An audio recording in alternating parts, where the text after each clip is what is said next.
আসসালামু আলাইকুম বন্ধুরা, কেমন আছেন সবাই? আশা করি সবাই ভালো আছেন। আজকের এই ব্লগ ভিডিওতে আপনাদেরকে স্বাগতম জানাচ্ছি। আজ আমি আপনাদেরকে নিয়ে আসছি সেই নারায়ণগঞ্জের সেই বিখ্যাত একটা জায়গা আছে, সেটা হচ্ছে টানবাজার।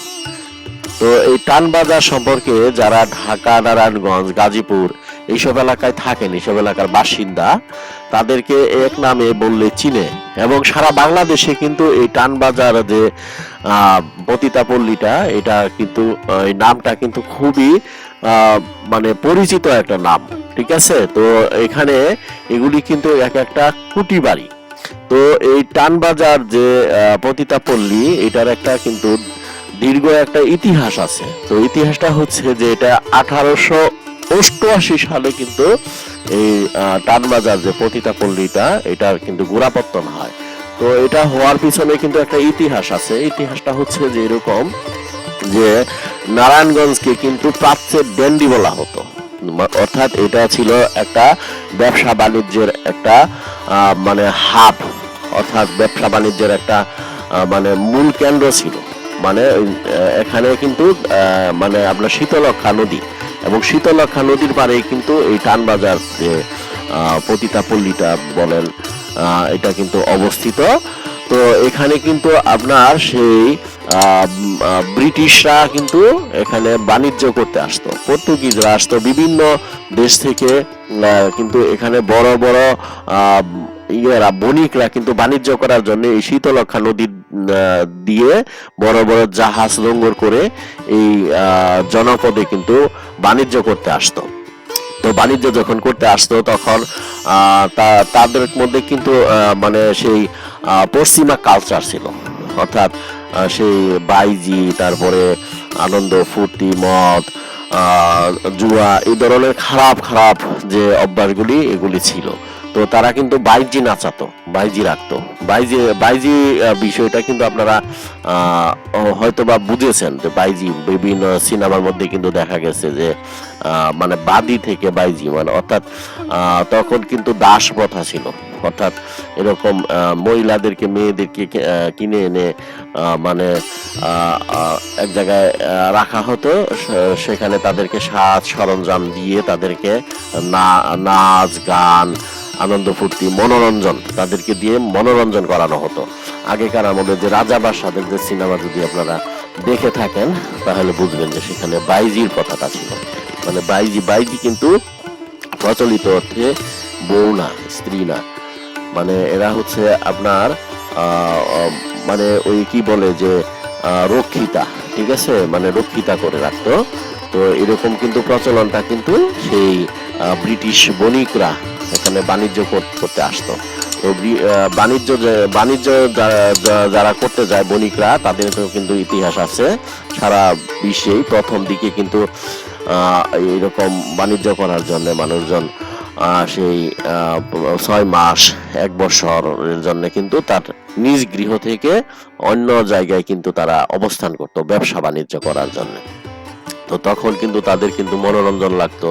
তখন কিন্তু তাদের মানে কি বলবো, যেটা ওয়াইফের বিকল্প হিসেবে একটা কিছু লাগতো আর কি। তো ওই হিসেবেই কিন্তু আমি খুব খোলামেলা ভাবেই বললাম দর্শক বন্ধু। তো এখানে ওই হিসেবে কিন্তু এখানে 200-র উপরে সেই বাইজি বাড়ি গড়ে উঠেছে। দেখেন, বাইজি বাড়িগুলি এখনো রয়ে গেছে। মানে এখন কিন্তু এই বাইজিগুলি নাই। মানে কালের পরিক্রমায় তারা অনেক আগেই কিন্তু এদেরকে পুনর্বাসন করা হয়েছে সরকার থেকে। মানে এখানে যারা ছিল তাদেরকে, যাদেরকে পারছে বুঝিয়ে বুঝিয়ে পুনর্বাসন করেছে সরকার। আর কিছু বাইজি ব্রিটিশদের সঙ্গে চলে যায়, আবার কিছু ভারতে শিফট হয়, কলকাতা, মুম্বাই এইসব জায়গায় শিফট হয়। এখন কিন্তু নারায়ণগঞ্জের যে টানবাজার যে পতিতাপল্লীর যে 200 বাইজি ঘর, এই বাইজি ঘরগুলি কিন্তু সেই কাজে ব্যবহার করা হয় না। ঠিক আছে, সেই কাজ বলতে আমি কিন্তু আপনাদেরকে সেই ইশারা ইঙ্গিতে বুঝালাম যে সেই কাজে ব্যবহার করা হয় না। এখন কিন্তু এগুলো যেহেতু নারায়ণগঞ্জ একটা ব্যবসা বাণিজ্যের একটা মানে হাব হিসেবে সারা বাংলাদেশে প্রতিষ্ঠিত। এখানে সুতা ব্যবসা, প্রচুর পরিমাণে সুতা ব্যবসা হয়। সুতা না গার্মেন্টসের জুট। তো এই সুতা গার্মেন্টসের জুটের গোডাউন হিসেবে কিন্তু এই 200 ঘর মানে বংশ পরম্পরায় কিন্তু মানে এই ব্যবসায়ীরা কেউ গোডাউন ভাড়া নিয়ে, কেউ সেটা দখল করে নিয়ে রাজনৈতিক একটা শক্তি খাটিয়ে, প্রভাব খাটিয়ে দখল করে নিয়ে তারা এটা ব্যবসা বাণিজ্য করতেছে। এখন কিন্তু শুধু নামটাই রয়েছে যে টানবাজার পতিতাপল্লী। তো নারায়ণগঞ্জে যারা থাকেন তারা জানেন যে জাকির খান নামের একজন বিএনপির সম্ভবত তিনি জেলা বিএনপির সভাপতি ছিলেন।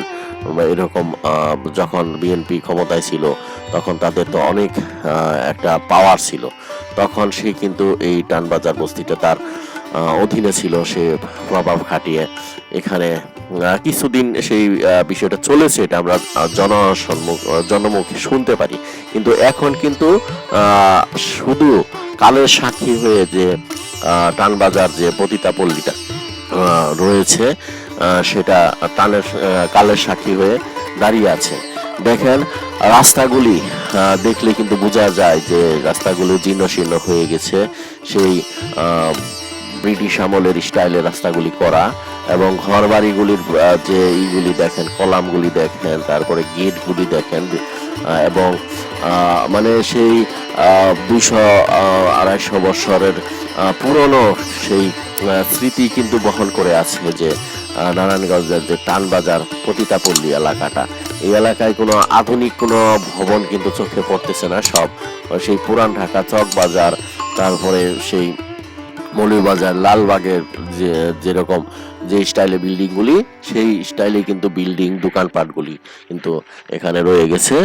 তারপরে কালের পরম্পরায় এখানে কিন্তু অনেক ভদ্র ফ্যামিলিরাও কিন্তু বসবাস চলে আসছে এখানে। একদিকে ব্যবসা বাণিজ্য চলে, আরেকদিকে আবাসিক বাসা বাড়ি। তো এখন কিন্তু মোটেই সেই বিষয়গুলি নেই। দেখেন এই ঘরটা দেখেন, উপরে একদম জীর্ণশীর্ণ হয়ে আছে, কোনো জানালা নাই। তারপরে আপনার যে বিল্ডিং এর যে এইগুলো উঠে গেছে। আর এখানে দেখেন যে শীতলক্ষা নদীর পাড়েই কিন্তু এটা গড়ে উঠেছে। ওই যে বললাম, যে আগেই বললাম যে শীতলক্ষা নদীকে কেন্দ্র করেই কিন্তু এখানে একটা ব্যবসার একটা কেন্দ্র গড়ে উঠেছিল। সেই থেকেই কিন্তু এই নারায়ণগঞ্জ টানবাজার পতিতাপল্লী। তো আপনাদেরকে আমি ঘুরে ঘুরে সারা বাংলাদেশের যেখানে ছড়িয়ে ছিটিয়ে যেখানে যে ঐতিহ্যগুলি আছে সেগুলি আমি তুলে আনার চেষ্টা করব। এবং আপনাদেরকে শুধু আমি একটা জিনিস দেখাবো না, ওটার পিছনের যে ইতিহাসগুলি আছে সেই ইতিহাসটাও আমি জানানোর চেষ্টা করব। শিক্ষা বিনোদনের একটা মাধ্যম হিসেবে যেন আমার এই চ্যানেল পেজগুলি গড়ে ওঠে, এটাই আমি চাই। তো দর্শক বন্ধুরা, আমি ঘুরতে পছন্দ করি, খোলা চোখে আমার যেটাই চোখে পড়ে সেটাই আমি আপনাদেরকে দেখাই। তো এই ছিল আমার আজকের ভিডিও। পরবর্তীতে এই ধরনেরই আরো একটি ইনফরমেটিভ ভিডিও নিয়ে আপনাদের সামনে আমি হাজির হয়ে যাচ্ছি। যারা আমার চ্যানেলটিকে সাবস্ক্রাইব করেছেন তাদেরকে অসংখ্য ধন্যবাদ, আর যারা করেন না প্লিজ সাবস্ক্রাইব করে দিন।